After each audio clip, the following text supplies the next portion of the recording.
उत्तराखंड में बीजेपी भारी बहुमत से चुनाव जीती, लेकिन मुख्यमंत्री पुष्कर सिंह धामी खटीमा से चुनाव हार गए।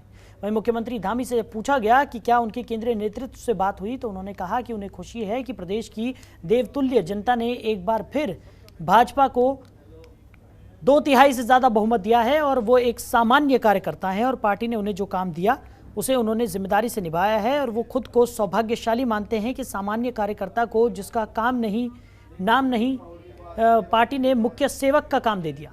साथ ही उन्होंने कहा कि उन्हें खुशी है कि प्रधानमंत्री और राष्ट्रीय नेतृत्व के आशीर्वाद से वो काम पूरा भी हुआ। इसके लिए वो सभी को धन्यवाद देते हैं।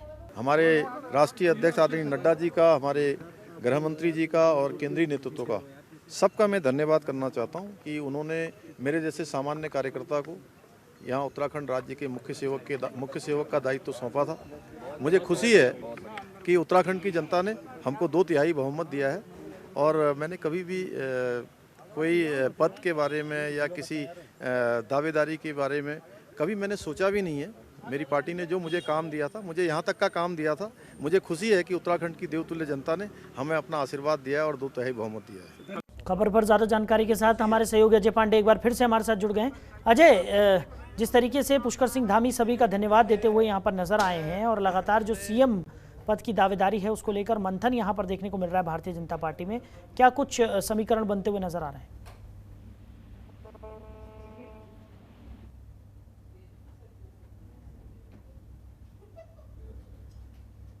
मिलने की संभावना दी जा सकती है और जहां तक बीजेपी की ओर से कहा जाए तो कई बार चौंकाने वाले निर्णय लिए जाते हैं और एक उदाहरण हमारे सामने है कि जब प्रेम कुमार धूमल हिमाचल प्रदेश में चुनाव हार गए थे तो उनकी जगह पर दूसरे को मुख्यमंत्री बनाया गया था। तो चूंकि पुष्कर सिंह धामी भी चुनाव हार गए हैं तो संभवतः उनके जगह पर किसी अन्य नेता को मौका मिलना चाहिए, इस तरह की बात कही जा रही है। हालांकि बीजेपी की ओर से चूंकि जब धामी को मुख्यमंत्री बनाया गया था तब भी इस बात को लेकर के किसी को उम्मीद नहीं थी कि उनको मुख्यमंत्री बनाया जाएगा।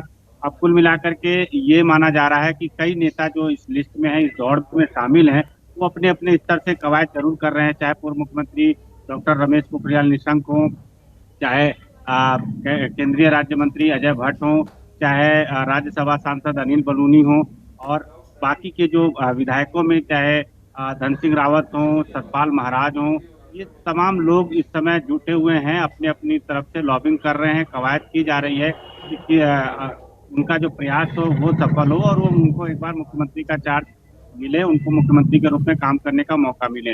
लेकिन जिस तरह से पहले हमने कई समीकरण देखे हैं, कई बार प्रधानमंत्री के वक्तव्यों को सुना है, गृह मंत्री के वक्तव्यों को सुना है, तो उन्होंने मुख्यमंत्री पुष्कर सिंह धामी की काफी तारीफ की है।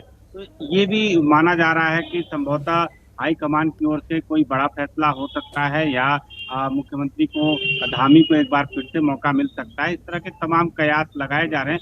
हालांकि 1-2 दिनों के अंदर यहाँ पर विधानमंडल दल की जो बैठक होगी उस बैठक में नाम पर मुहर लगेगी, एक प्रस्ताव यहाँ पर पास किया जाएगा और 1-2 नाम तय किए जाएंगे कि किसको मुख्यमंत्री के रूप में विधायक चाहते हैं और सारा फैसला हाईकमान को करना है। अब हाईकमान के पाले में गेंद है, वो किसको नेतृत्व सौंपना चाहते हैं। कोई ऐसा नेता हो जो सारे विधायकों को एक साथ लेकर के चले और जो तमाम तरह की पहले परेशानियां रही हैं, बहुत सारे ऐसे विधायक रहे हैं जो अपने क्षेत्र में जाकर के लोगों से कहते रहे कि उनकी कहीं सुनवाई नहीं हो रही है, चाहे मुख्यमंत्री स्तर की बात करें चाहे अधिकारियों के स्तर की बात करें। तो ऐसे में गतिरोध जैसी स्थितियां देखने को और सुनने को मिलती रही हैं। तो बीजेपी की ये एक बड़ी कोशिश यही रहेगी कि जो मुख्यमंत्री रहें या मुख्यमंत्री पुष्कर सिंह धामी भी रहें तो वो आपस में समन्वय बना करके चलें और जो गतिरोध जैसी स्थितियां रही हैं पहले, वो स्थितियां एक बार फिर से देखने को न मिले, क्योंकि उत्तराखंड में प्रचंड बहुमत के साथ एक बार फिर से बीजेपी की सरकार बनी है। जनता को उम्मीदें हैं, पिछली बार भी काफी उम्मीदों के साथ जनता ने 57 सीटें दी हैं, इस बार 43 सीटें दी हैं। तो कुल मिलाकर के बीजेपी की एक कवायद रहेगी, कोशिश रहेगी कि ऐसा नेता आए जो सबको साथ लेकर के चले और प्रदेश और के विकास को लेकर के काम करे, केंद्र सरकार और राज्य सरकार के बीच में समन्वय बना करके चले। और जिस तरह से पहले की सरकारों ने समन्वय के साथ काम किया है, पहले के मुख्यमंत्रियों ने काम किया है, उसी तरह से अगला जो मुख्यमंत्री हो वो भी इस तरह से काम करे। लेकिन मुख्यमंत्री की दौड़ में कई लोग शामिल हैं, अपने अपने स्तर से वो लोग प्रयास कर रहे हैं, कोशिश उनकी जारी है और कई तरह की चर्चाएं भी की जा रही हैं, इस तरह की बात आ रही है। जहां तक हम मुख्यमंत्री पुष्कर सिंह धामी की बात करें तो चुनाव हारने के बाद ही उनको लेकर के केंद्रीय नेतृत्व की ओर से बयान भी जाहिर किए गए थे और ये कहा गया था कि चूंकि पुष्कर सिंह धामी ने अपने क्षेत्र में कम प्रचार किया, अपने क्षेत्र में नहीं जा पाए, पूरे प्रदेश में वो घूमते रहे, उन्होंने बहुत सारे नेताओं को जिताया लेकिन वो अपना चुनाव हार गए। तो ऐसे में पार्टी की ओर से पूरी कोशिश की जा रही है कि एक समन्वय बनाकर के एक ऐसे नाम पर मुहर लगाया जाए जो सर्वमान्य हो। जी। खबरों के निष्पक्ष विश्लेषण के लिए सब्सक्राइब करें Jantantra TV and press the bell icon. Never miss any update.